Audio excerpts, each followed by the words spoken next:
Okay, previous session के अंदर हमने डिस्कस किया कि फंक्शन किस तरह से बनाए जाते हैं और किस तरह से आप उसे कॉल करते हैं। Now it's time to make a class. तो हम क्लास किस तरह से पाइथन के अंदर बना सकते हैं और उसे किस तरह से इस्तेमाल करते हैं। तो आपको याद होगा कि अगर आपने C# में कोडिंग की है या फिर आप किसी भी ऐसे बैकग्राउंड से आए हैं जहां पर आपने ऑब्जेक्ट ओरिएंटेड पढ़ा है, तो क्लास एक टेम्पलेट है जो कि हमने पहले सेशन में डिस्कस किया और उसकी डेफिनेशन जानी। तो यहाँ पर क्लास आप किस तरह से बनाते हैं पाइथन के अंदर, मैंने क्लास कीवर्ड लिखा और उसके बाद क्लास का नाम लिखा, उसके बाद कॉलन प्रेस किया, फिर उसके बाद आपने फंक्शन बनाया और फंक्शन की बॉडी प्रिंट करवा दी। तो मैं इनको दोबारा लिख के आपको दिखाता हूँ ताकि और भी चीज़ें क्लियर हो। तो मैंने लिखा क्लास और उसके बाद मैंने क्लास का नाम रखा पाइथन, फिर मैंने कॉलन प्रेस किया, एंटर, मैं क्लास के अंदर आ चुका हूँ। फिर मैंने एक फंक्शन बनाया डेफ और इसका नाम रखा for example sum, small bracket open close, और इसमें लिखता हूँ मैं सेल्फ। ये क्या चीज़ है अभी हम इसे समझते हैं, कॉलन, और इसके बाद मैंने यहाँ पर लिखा a equal to something, b equal to something and print a plus b। You can also write return which we have discuss before. अब इस सेल्फ को समझते हैं, सेल्फ का क्या मतलब है। जिस तरह से C# के अंदर आप वन लाइन कमेंट के लिए हैश इस्तेमाल किया जाता है, दिस कीवर्ड इस्तेमाल करते हैं, इसी तरह यहां पर हम सेल्फ इस्तेमाल करते हैं। सेल्फ बज़ाहिर कोई वेरिएबल नहीं है, बल्कि सिर्फ आपको इस बात का एक्सेस देता है, इस काम के लिए एक्सेस देता है कि आप सिर्फ प्रीफाई करें कि इस वेरिएबल का ताल्लुक इसी फंक्शन के अंदर है, इससे बाहर नहीं है। इसकी एग्जांपल मैंने ऊपर लिख के दिखाई है C# के कोड पर कि फॉर एग्जांपल एक वेरिएबल बनाया आपने इंटीजर है, फिर एक फंक्शन बनाया, फिर मैंने लिखा this dot a equal to 12। इसका मतलब ये है कि इस a का ताल्लुक जो कि ग्लोबल है ना, सिर्फ यहां तक है कि इसकी वैल्यू 12 होगी, बाकी उसकी वैल्यू ऊपर जो भी है वो वही रहेगी, लेकिन इस फंक्शन के अंदर इसकी वैल्यू क्या बन गई है, a बन गई है। तो दिस किसी भी वेरिएबल को स्पेसिफिक करने के लिए, उसकी बाउंड्री को रिट्रीव करने के लिए या स्पेसिफाइड करने के लिए इस्तेमाल किया जाता है कि इसके बाहर नहीं पता कि इसकी वैल्यू क्या होगी। यही वजह है कि यहाँ पर हम सेल्फ लिखते हैं, लेकिन अभी तक मैंने सेल्फ को इस्तेमाल अपने फंक्शन में नहीं किया है। That's it. अगर मैं सेल्फ को हटा दूं तो भी ये चीज़ें सक्सेसफुली रन हो जाएंगी। जब हम आगे जाएंगे तो सेल्फ को मजीद देखेंगे कि सेल्फ को हम किस तरह से इस्तेमाल करते हैं, लेकिन इस लेवल तक हमें ये समझना है कि self is equivalent to this keyword. Okay, execute करता हूं, shift plus enter to execute.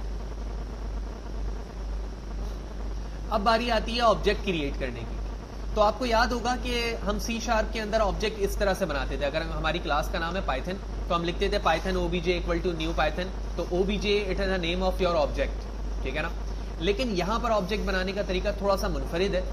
तो सबसे पहले मैंने अपने ऑब्जेक्ट का नाम चूज किया जो मैं रखना चाह रहा हूं, मैंने obj लिखा। उसके बाद मैंने अपने क्लास का नाम रखा जो मैंने क्लास बनाई है। तो पाइथन के नाम से क्लास बनाई थी मैंने, ठीक है। मैंने उस स्मॉल ब्रैकेट ओपन क्लोज किया, क्योंकि ऑब्जेक्ट के लिए भी हम यही करते हैं ना यहाँ पर। तो अब क्या होगा कि obj के नाम से हमारा ऑब्जेक्ट क्रिएट हो गया है, और ये ऑब्जेक्ट किस क्लास को यूज करते हुए बनाया गया है, पाइथन को। तो लेट्स सी, मैंने शिफ्ट प्लस एंटर किया। एग्जीक्यूट करने के बाद मैं अब obj के जरिए से इस सम को क्या करना चाहता हूँ, गेट करना चाहता हूँ, ठीक है। तो यहाँ पर मैंने 1 2 लिखा हुआ है, इसको मैं हटा देता हूँ, उसकी कोई ज़रूरत नहीं है क्योंकि मेरे फंक्शन में पैरामीटर मौजूद नहीं है। तो अब दो तरीके हैं हमारे पास कि हम सम को किस किस तरह से कॉल कर सकते हैं जो कि पाइथन की क्लास में मौजूद है। तो पहला तरीका ये है कि मैंने डायरेक्टली अपनी क्लास का नाम रखा, फिर डॉट अपने फंक्शन को कॉल किया और फंक्शन के पैरामीटर में ऑब्जेक्ट की वैल्यू को यानी ऑब्जेक्ट के नाम को लिख दिया, जो कि थोड़ा सा ट्रिकी है, ठीक है ना। ये तरीका थोड़ा सा मुश्किल है, लेकिन पहले हम देखते हैं कि ये वर्क कर रहा है या नहीं कर रहा है। तो पहले हम देख लेते हैं सम स्मॉल एस से।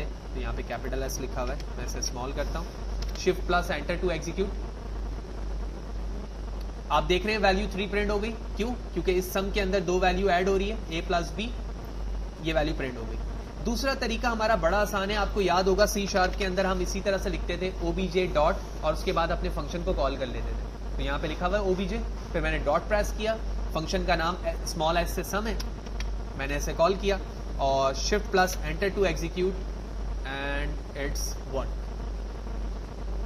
तो ऑब्जेक्ट किस तरह से बनाते हैं, और फिर हमने दो मेथड देखे कि हम ऑब्जेक्ट को किस किस तरह से कॉल कर सकते हैं, यानी ऑब्जेक्ट को यूज करते हुए अपने फंक्शंस को या मेथड को कैसे कॉल कर सकते हैं। बिल्कुल इसी तरह से जिस तरह से आपने यहाँ पर विदाउट पैरामीटर इस्तेमाल किया, आप विद पैरामीटर फंक्शन भी कर सकते हैं। तो इसके लिए मैं यहाँ पर यूज करता हूँ a, b।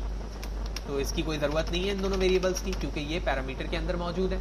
मैं एग्जीक्यूट करता हूँ। एग्जीक्यूट करने के बाद ऑब्जेक्ट हमारा ओबीजे के नाम से ही है, मैंने बना दिया। सेकंड मेथड यानी फर्स्ट स्टेप है मेथड को कॉल करने का। तो क्लास का नाम, फंक्शन का नाम, उसके बाद पैरामीटर। तो ओबीजे की बजाय मैं लिखूंगा कॉमा 1, 2।